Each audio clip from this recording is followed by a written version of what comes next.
Good morning. कल हम पढ़ रहे थे देहात और शहर। अब क्या है कि देहात जो है, ऐसे ये जो अभिषेक पांडे जी है, उसके लेखक, उनका कहना है कि एक बार देहात ने शहर को खत लिखा और अपने बारे में, मतलब खुद के बारे में पूरी जानकारी दी।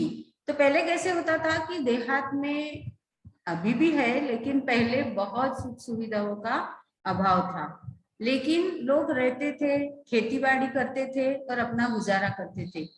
अब क्या हुआ कि लोगों को शहर की चमक दमक ने आकर्षित कर लिया।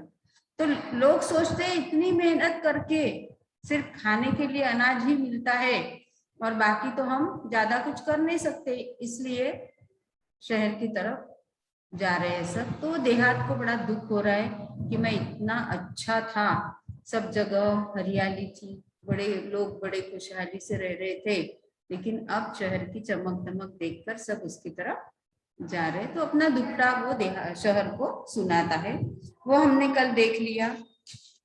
अब और वो एक थोड़ा सा ये भी बोलता है कि अभी मैं सिर्फ शिकायत नहीं करूंगा, कुछ अच्छी बातें भी बोलूंगा कि अभी हमारे गांव में भी कुछ सरकार की ऐसी योजनाएं आ रही है जिससे हमें भी सुविधा मिल रही है। अब हमारे यहाँ भी ये जो औद्योगिक क्रांति है, कौन सी डिजिटल क्रांति, तो उसका भी थोड़ा सा ये थोड़ा समय हम उसको समझने में, या फिर जैसे मोबाइल है, तो पहले तो गांव में फोन भी नहीं था, अब लोगों के पास मोबाइल भी आया है, तो वो शहर से जुड़ गए हैं। शहर में क्या हो रहा है, क्या अच्छी चीज मिलती है, आरोग्य सुविधाएं कौन सी अच्छी है, वो उनको सब जगह पूछ के लोगों से ये करके फोन पर अपनी कर सकते हैं, ये ले सकते हैं जानकारी। तो वो बोलता है कि हमारे यहाँ भी थोड़ी क्रांति हो रही है, बदल हो रहे हैं, कुछ सुख सुविधा हमें भी मिल रही है, लेकिन शहर के जितनी नहीं। तो अब शहर, उसका तो पत्र आ गया, शहर ने पढ़ भी लिया, अब शहर वो देहात को पत्र लिख रहा है। देखो, प्रिय मित्र देहात, नमस्कार। आज स्वतंत्रता दिवस है। कौन से दिन को उसने पत्र लिखा है, यहाँ देखो आपकी तो राइट हैंड में 15 अगस्त लिखा है, मतलब 15 अगस्त के दिन, और 15 अगस्त क्या है, स्वतंत्रता दिन है, उस दिन पत्र लिखा शहर ने देहात को। हार्दिक बधाई, पत्र मिला, तुम्हारी प्रगति के बारे में जानकर खुशी हुई। मतलब देहात में कुछ प्रगति हो रही है, ये जानकर हमें खुशी हुई। मित्र, परिवर्तन सृष्टि का नियम है, चेंजेस होते रहते हैं, एक जैसा कभी रहता नहीं। पहले लोग साइकिल चलाते थे, आज भी साइकिल चलाते हैं, लेकिन बाकी यातायात के साधनों की बहुत तरक्की हुई है। तो बदल यानी परिवर्तन होता ही रहता है। भला तुम्हारी स्थिति क्यों न बदलती, धीरे धीरे और भी विकास होगा। सब जगह परिवर्तन हो रहा है, तो आपके देहात में भी, मतलब देहात में भी परिवर्तन होगा और आपका भी विकास होगा। धीरे धीरे रे मना, धीरे सब कुछ होए, माली सींचे 100 घड़ा, ऋतु आए फल हो। क्या बोलते हैं कि कोई भी चीज वक्त पर ही होती है। एक आधा जो माली रहता है, उसने एक आधे पौधे का बीज डाल दिया और उसको रोज 10-20 लीटर 100 लीटर पानी भी डाला, वो जादू जैसे एक दिन में उसको फल आने वाला नहीं है। वो पौधे बड़ा, उसमें से पौधा निकलेगा, फिर वो बड़ा होगा, फिर जिस ऋतु में उसको आना है उसी। अभी आम का पेड़ बहुत बड़ा हुआ और बहुत पानी डाला तो ठंडी में आम नहीं आएंगे, आम तो आएंगे गर्मी में ही। तो कितना भी पानी डालो, जिस वक्त उसको, जिस ऋतु में उसको फल आना है, वही ऋतु में आएंगे। तो ये है कि धीर धर, ज्यादा गड़बड़ मत करो, धीरे धीरे सबकी प्रगति उन्नति होने वाली है। माना कि कुछ परेशानियां हैं, शहर बोलता है देहात को कि हाँ, हमसे ज्यादा थोड़ी परेशानियां आप लोगों को मतलब देहात में है। वहां के परिवार तेजी से मेरे यहाँ आ रहे हैं, परंतु यहाँ आकर भी सब कहाँ सुखी है। बोलता है कि लोग चमक दमक देखकर शहर की ओर आते हैं, लेकिन सब सुखी थोड़ी होते हैं। सबको इतना ऐशो आराम मिलता है क्या शहर में? तो फिर ये झंझट ही नहीं। चलो शहर में जाओ, बंगला भी मिल जाएगा, गाड़ी भी मिल जाएगी, बढ़िया पैसा भी मिल जाएगा, ऐसा होता है क्या? नहीं। जिसको जितना मिलना है, जिसको जितना जैसे उसका जॉब है, जैसे उसका काम है, उसके ऊपर ही उसको पैसा मिलता है। सबको बंगले है क्या शहर में? नहीं है। कुछ छोटे घर में भी रहते, शहर में भी रहते हैं, बड़े बंगलों में रहने वाले हैं, फ्लैट में रहने वाले हैं, और झोपड़ी में रहने वाले भी लोग शहर में भी होते हैं। तो सबको एक जैसा शहर में कुछ नहीं मिलता और सब लोग सुखी नहीं होते। चिराग तले अंधेरा है। चिराग तले अंधेरा मतलब योग्य व्यक्ति के आसपास भी अयोग्यता है। कुछ लोग ऐसे भी होते हैं कि जिनकी बहुत होशियार भी होते हैं, लेकिन उनको उनकी होशियारी जितना मानधन या उनका जो पगार होता है वो नहीं मिलता। वो कुछ मजबूरी भी होती है, लेकिन वो करना पड़ता है उनको कि कम भी मिले, चलो अपना परिवार तो चल रहा है, तो वो कर लेते हैं। जिन बस्तियों में, जिन हालातों में वो रहते हैं, तुम सुनोगे तो और बेचैन और व्यतीत हो जाओगे। आपने भी देखी होंगी, शहर में भी कुछ एरिया में ऐसी झोपड़पट्टी है, उनको पानी के लिए इधर उधर जाना पड़ता है, कोई भी सुख सुविधा उनके पास नहीं है, फिर भी वो झोपड़ी बना के वहां रह रहे हैं। तो बोलते हैं कि ये बात सुन के आपको बड़ा दुख होगा।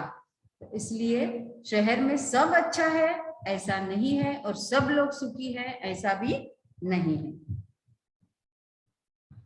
मेरे यहाँ की दिन ब दिन बढ़ती भीड़ से मैं परेशान हो उठा हूँ। जो उठता है देहात से वो शहर में आ जाता है काम ढूंढने के लिए। अभी आपने देखा होगा कोरोना के टाइम में जब पूरी बाउंड्री सील हुई थी तो क्या हालत थी। छोटे छोटे गांव से जो लोग आए थे वो पैदल 400-400 किलोमीटर पैदल निकल गए थे। फिर बहुत कुछ अच्छे लोग थे जिन्होंने उनकी जाने आने की कुछ उनको सुविधा उपलब्ध करवाई। लेकिन गांव जाने से, गांव में क्या होता है, उनका खुद का घर होता है, फिर थोड़ा सा भी काम किया तो खाने को मिल जाता है। और शहर में उनको किराया भी देना पड़ता है, काम भी करना पड़ता है, और शहर के हिसाब से रहो तो पैसे भी बहुत खर्चे होते हैं। तो वो क्या सोचते हैं कि चलो अब यहाँ तो रोजगार नहीं है, कोरोना में तो सब बंद हुआ था, फिर अपने गांव चले जाते। जाने के लिए ट्रेन नहीं थी, बसें नहीं थी, लेकिन कितने सारे लोग आपने देखे होंगे मुंबई में, कितने आजू बाजू के राज्यों से, छोटे गांव से जो भी लोग आए थे, सब अपने घर में गांव में वापस गए थे। तो ये फैक्ट्रीज जो बड़ी बड़ी थी, वहां मजदूर कहाँ थे? चालू करने का जब टाइम आया तो सब मजदूर कहाँ चले गए थे? गांव में। तो भीड़ बहुत वैसे बढ़ती है, लेकिन सब लोग सुखी नहीं होते। और ये जो भीड़ बढ़ रही है उससे शहर बोलता है कि मैं भी बड़ा परेशान हूँ। जिस चमक दमक की बात तुम कर रहे हो वह सबको कहाँ उपलब्ध है? सबको पॉश बंगले मिलते हैं कि शहर में आने के बाद? नहीं। अपने अपने हिसाब से ही सब रहते हैं। दिखते हैं कि हाँ बड़ी अच्छी लाइटिंग है, मेट्रो चल रही है, बड़ी बड़ी बिल्डिंग है, लेकिन वो सबके नसीब में नहीं होती। तुम्हारे यहाँ से जो यहाँ आते हैं कई बार बाद में पछताते भी हैं। देख ऐसे सोच के चले जाते कि अरे शहर में कोई भी काम मिल जाएगा, अच्छे से गुजारा होगा, लेकिन सबका ये उद्देश्य सफल नहीं होता। और फिर उनको भी कुछ लोगों को भी पछताना पड़ता है कि फालतू में मैंने मेरा गांव छोड़ दिया और यहाँ आया। मैं चाहता हूँ कि तुम अपने लोगों को समय रहते अपना महत्व समझाओ। वो बोलता है कि लोगों, आपके यहाँ जो लोग रहते उनको जब तक देहात का महत्व नहीं समझता वो ऐसे ही शहर की तरफ भागेंगे। तो उनको आप खुद का जो महत्व है वो समझाओ कि शहर में भी आए, गांव में भी हम आजकल खेती से पूरक उद्योग निकाल सकते हैं। सरकार की बहुत योजना है, उसका लाभ उठा सकते हैं। और हम अपना अच्छे से गुजारा कर सकते हैं। ये जब लोगों को समझ में आएगा तब लोग शहर देहात से शहर नहीं आएंगे। तो वो बोलता है कि आप अपना महत्व लोगों को समझाओ। छोटा परिवार सुखी परिवार की बात अब उनकी समझ में आ जानी चाहिए कि छोटे परिवार में ही सुख है। ये बात अब देहात के लोगों को भी समझ में आनी चाहिए। तुम उन्हें बुराइयों से दूर रखकर विभिन्न व्यावसायिक कौशलों, कंप्यूटर संबंधी जानकारी विकसित करने की तरफ ध्यान दो। उनको जब तक जानकारी नहीं होगी कि मैं खेती सिर्फ खेती ही कर सकता हूँ देहात में रहकर, ऐसे नहीं। वो खेती से और बहुत सारे उद्योग, छोटे छोटे व्यवसाय भी आप लोग कर सकते हो। उसका ज्ञान आपको मिलता है। वो कहाँ मिलता है? सरकार ने ऐसे बहुत ट्रेनिंग सेंटर खोले हैं कि जहाँ आपको वो जो भी छोटा सा व्यवसाय करना है, कुक्कुट पालन है, ये बकरियां मेंढियां पालते हैं लोग, तो उससे रिलेटेड कौन से व्यवसाय है उसकी जानकारी आपको मिल सकती है। लेकिन आपको ये पता नहीं होता कि वो जानकारी हम कहाँ से ले। तो ये सब देहात के लोगों को जब मालूम हो जाएगा तो फिर वो शहर की तरफ नहीं भागेंगे। वो अपना व्यवसाय खुद देहात में शुरू करके अच्छे सी फसल लेके, फसल ज्यादा कैसे आएगी, ये सब जानकारी उनको लेनी चाहिए और अच्छे से व्यवसाय करना चाहिए। अभी कंप्यूटर तो सब जगह है, तो उसकी जानकारी सबने लेनी चाहिए। उसकी नहीं आता तो सीखना चाहिए, सीखने के बाद सब चीज आती है। तो ये अपना मन करना चाहिए कि अरे ये चीज मुझे क्यों नहीं आती, ये तो मुझे आनी चाहिए, ये मुझे सीखना है। तो जिद करोगे, कुछ गोल रखोगे सामने, तो सब अच्छा हो जाएगा। खेल तो ग्रामीण जीवन की आत्मा है। खेल तो कहाँ शुरू होता है? गांव में ही शुरू होता है। गांव के बच्चे बहुत अच्छे खेल खेलते हैं, लेकिन वो किसी को पता ही नहीं होता।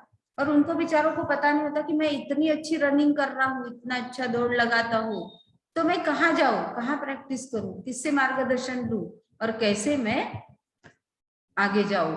तो ये सब सुख सुविधा या जानकारी उनको जब मिलेगी तब गांव से तो खेल के इसमें बहुत बच्चे आगे जा सकते हैं। 7th स्टैंडर्ड मराठी में आपको नहीं 6 में सावरपाड़ा एक्सप्रेस ये लेसन था। तो वो जो कविता राउत है वो तो गांव की लड़की थी, लेकिन उसको अच्छे से स्कोप मिला। उसके जो टीचर थे उन्होंने उसकी जो दौड़ने की उसके अंदर ताकत थी उसको पहचाना, उसको अच्छे स्कूल में डाला, वहां गाइडेंस दिया और फिर वो ओलंपिक तक खेली। तो ये चीज समझने वाली उनको जानकारी होनी चाहिए। माँ बाप ने भी समझना चाहिए कि मेरे बच्चे में कौन सा अच्छा गुण है, वो गांव का हो या शहर का हो, तो उसको प्रोत्साहित करना चाहिए। तो ये जब होगा गांव में तो गांव देहात के लोग देहात छोड़कर नहीं जाएंगे। दौड़ना, तैरना, पेड़ों पर चढ़ना उतरना तो वहां के बच्चों के रग रग में रचा बसा है। बच्चे क्या खेलते हैं? लैपटॉप थोड़ी खेलते हैं वहां के। वो तो दौड़ लगाते हैं, पेड़ पे चढ़ते हैं, नदी में कूदते हैं, तैरते हैं। ऐसे खेल उनके दिन भर के यही खेल है। पैदल स्कूल में जाते हैं तो पाँव में ताकत आ जाती है ना। तो वो उनकी सब ये जो एक्टिविटीज रहती है देहात के बच्चों की वो अच्छी होती है और उस पर बच्चे ध्यान देंगे। लोग भी उनकी वो अंदर जो खूबी है उसको पहचान सकेंगे, तो वो भी विकास कर सकेंगे, अच्छी उनकी प्रगति होगी। आज कितने विख्यात खिलाड़ी गांव से ही आगे बढ़े हैं। बहुत जो विख्यात हुए मतलब प्रसिद्ध हुए हैं खिलाड़ी, वो बहुत खिलाड़ी गांव से ही आए हैं। उनको प्रोत्साहित करना तुम्हारी नैतिक जिम्मेदारी है। क्या करना है? उनकी अंदर की खूबी पहचानना है और फिर उनको प्रोत्साहित करना है। आप जब तक प्रोत्साहित नहीं करोगे बच्चों को तो पता नहीं होगा कि आगे क्या करना है। तो ये आपकी जिम्मेदारी है। खेल संबंधी मार्गदर्शन देकर हमारा देश अंतरराष्ट्रीय स्तर पर प्रगति कर सकता है। तो इसके जो कोच होते हैं, सिखाने वाले, वो बच्चों को डेवलप करते हैं, उनको सिखाते हैं, प्रोत्साहित करते हैं और उसके रूल भी बताते हैं। अपने गांव को एक परिवार समझकर उसके विकसित करने का प्रयत्न करना होगा। देहात तो छोटे छोटे गांव होते हैं ना, तो एक गांव मतलब अपना परिवार समझो और एक दूसरे की मदद करो। अपने गांव में कौन सी अच्छी चीज है, उसमें कैसा प्रोत्साहित करना है, बच्चे कौन सा खेल अच्छा खेलते हैं, कौन सा बच्चा क्या अच्छा करता है, वो समझ लो, उसको प्रोत्साहित करो, तो देहात में भी अच्छे दिन आएंगे। तुम्हारी और मेरी समस्या का मूल कारण दिनों दिन बढ़ती आबादी, अशिक्षा और गरीबी है। दोनों की कौन सी समस्याएं हैं? बढ़ती हुई आबादी, लोक संख्या बड़ी तेजी से बढ़ रही है। अशिक्षा, अभी शहर में तो लड़के लड़कियां पढ़ रहे हैं, लेकिन गांव की आज भी ऐसे गांव है जहां सिर्फ लड़कों को पढ़ाया जाता है, लड़की को नहीं।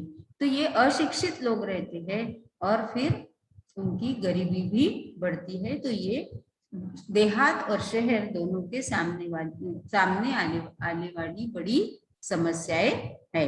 मेरे यहाँ लोग रोजगार की तलाश में आना कम कर दे। तुम गांव वालों को सहकारिता का महत्व समझाओ, एक दूसरे की सहायता करके, है ना। किसी के खेत में अच्छे फल हो रहे, तो वो फल कौन से मार्केट में ज्यादा भाव से जाएंगे, कहाँ बेचना चाहिए, उसके ऊपर कुछ प्रोसेस करके कुछ नया बना सकते हैं क्या, है ना। जूस बना सकते हैं क्या, फिर जूस को हम कहाँ बेच सकते हैं, वो जूस कितने दिन रह सकता है, उसमें क्या प्रिजर्वेटिव यूज करना है। तो ऐसे खेती में आने वाले अनाज है, फल है, सब्जियां है, उसके ऊपर भी आप दूसरे व्यवसाय कर सकते हो और एक दूसरे की सहायता करके आप अपना व्यवसाय बढ़ा सकते हो। सहकारिता पर आधारित छोटे छोटे व्यवसाय तुम अपने यहाँ शुरू करवाओ, ताकि कृषि आधारित अनेक लघु उद्योग, देखो फलोत्पादन यहाँ दिया ही है, मैंने अभी बताया, तो फलोत्पादन अच्छे फल आएंगे तो आप उसके ऊपर छोटे छोटे व्यवसाय चालू कर सकते हो। फलोत्पादन, औषधीय वनस्पतियों की खेती, आयुर्वेदिक औषधि जो होती है उसकी भी, वो तो आयुर्वेदिक है तो वो झाड़ पौधों से ही मिलता है ना, तो वो पौधों को लगाना, बढ़ाना, उसका संगोपन करना और उसकी खेती के ऊपर फिर औषधि कुछ व्यवसाय शुरू करना, ऐसे भी आप कर सकते हैं। पशुपालन है, कुक्कुट पालन है ना, पशुपालन जैसे अनेक व्यवसाय शुरू कर किए जा सकते हैं। अरे देहात भाई, कितने भाग्यशाली हो तुम, हो कि तुम प्रदूषण मुक्त वातावरण में रहते हो। हमारे यहाँ बहुत प्रदूषण है, बहुत गाड़ियां चलती है और उसके धुएं से एयर पोल्यूशन, साउंड पोल्यूशन, ये बहुत शहर में है। आप बड़े क्या हो, भाग्यशाली हो कि आपके गांव में इतना प्रदूषण नहीं है। खुला खुला परिसर, न धुआं न वाहनों की चिल्लक हो, हरे भरे पेड़, ये सब चीजें तुम्हारे पास है। वाहनों की चिल्लक को मतलब शोर, रात में तारों भरा आसमान, तो सवेरे उगते सूरज के दर्शन कितनी सहजता सरलता से हो जाते हैं। बहुत आपके यहाँ तो खुली जगह है, खुला आसमान आप देख सकते हो, रात में तारे देख सकते हो। सुबह हमारे यहाँ तो इतनी बड़ी बड़ी बिल्डिंगे है कि कुछ जगह पर सूरज की पहली क्या एकदम 12 बजे की धूप आती है। बिल्डिंग की वजह से किसी किसी के घर में धूप भी नहीं आ सकती। आपके गांव में तो ऐसे, मतलब देहात में तो ऐसे नहीं है। सूरज जैसे उगता है पूरी रोशनी, पूरा प्रकाश आपके गांव में फैल जाता है। हम तो इमारतों के जंगल में बदल गए हैं। हमने सिर्फ इमारतें खड़ी की, पेड़ पौधे नहीं लगाए, इसीलिए ऑक्सीजन की कमी हो रही है। उसका हाल जो होता है ऑक्सीजन की कमी से, वो सब ने अभी कोरोना के टाइम में देखा है। तो सबने पौधा लगाना चाहिए, एक एक अपने हिस्से का तो भी लगाओ, उसके अच्छे से देखभाल करो, तो आपको भी उसका फायदा मिलेगा। तो आपके गांव में तो ऐसे नहीं है, हरियाली है, खुली जगह है, रात में चांद तारे देख सकते हो, दिन में सूरज की रोशनी, सूरज की किरणें आपके घर तक आती है।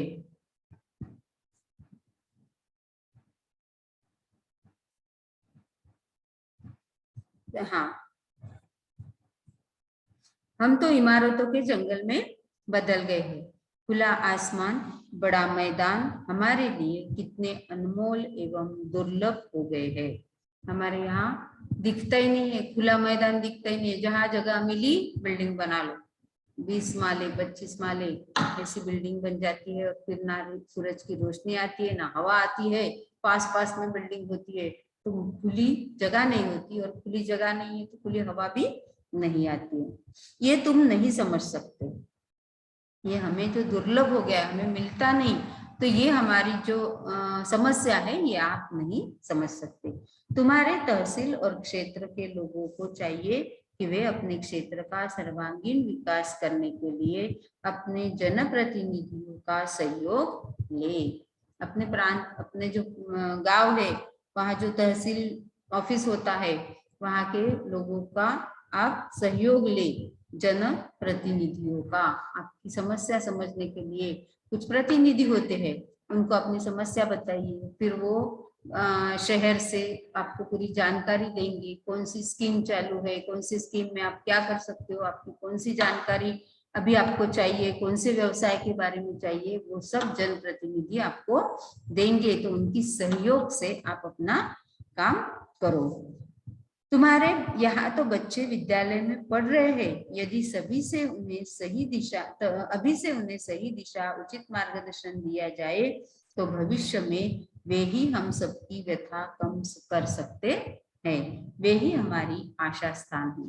अभी जो बच्चे होते हैं, जैसे आप जैसे बच्चे हैं, अभी हम तो बहुत बड़े हो गए, लेकिन आप अभी कुछ आपका एम रख के अच्छी बातें सीखोगे, अच्छा काम करोगे, तो आप ही अपने देश का भविष्य बदल सकते हैं। आप ही हमारी आशा हो। वैसे शहर देहात को बोलता है कि आपके यहाँ जो बच्चे हैं, वो अभी से उनको अच्छी शिक्षा मिली तो वो ही अपना देश में कुछ बदलाव ला सकते हैं। मुझे पूरा विश्वास है कि उन पर अवश्य ध्यान दिया जाएगा। तो गांव के बच्चों पे जो पढ़ रहे बच्चे, उनके ऊपर अच्छे से ध्यान दो, अशिक्षा कम करो। जो बच्चे नहीं पढ़ रहे उनको स्कूल में भेजो, और जब तक आप मन लगाकर नहीं पढ़ोगे आप कुछ भी नहीं कर सकोगे। तुम्हारा अपना शहर। तो जैसे देहात ने अपनी समस्या बताई, वैसे ही शहर ने भी बताई, और कुछ सलाह भी देहात को दी कि आप क्या कर सको, क्या काम करोगे, ऐसा कुछ करो कि जिस वजह से लोग देहात छोड़कर शहर में नहीं आएंगे। ये सुविधाएं आपके लिए भी है, लेकिन उन तक पहुंचो, उनका लाभ उठाओ और अपना फायदा कर लो, और अपनी प्रगति भी उसमें कर लो, अपना विकास करो। तो ऐसे देहात ने शहर को पत्र लिखा और शहर ने देहात को लिखा, दोनों हमने देखे। देखो, अभी गांव संबंधी सहकारी योजनाओं की जानकारी पढ़ो और मुख्य बातें सुनाओ। आपको जानकारी लेना है कि गांव संबंधी जो सरकारी योजनाएं हैं, बहुत योजनाएं हैं सरकार ने बनाई हुई गांव संबंधी, तो गांव के लिए कौन सी उपयोगी चीजें हैं उसके बारे में वहां बताया है। तो वो जानकारी आपको लेना है, पढ़ना है। कुछ अच्छे पॉइंट्स है, कुछ योजनाएं फायदे वाली है सबके, तो उसको नोट करके रखो अपनी कॉपी में। ठीक है, ये पाठ आपको फिर से एक बार पढ़ना है, बाकी हम नेक्स्ट पीरियड में देखेंगे।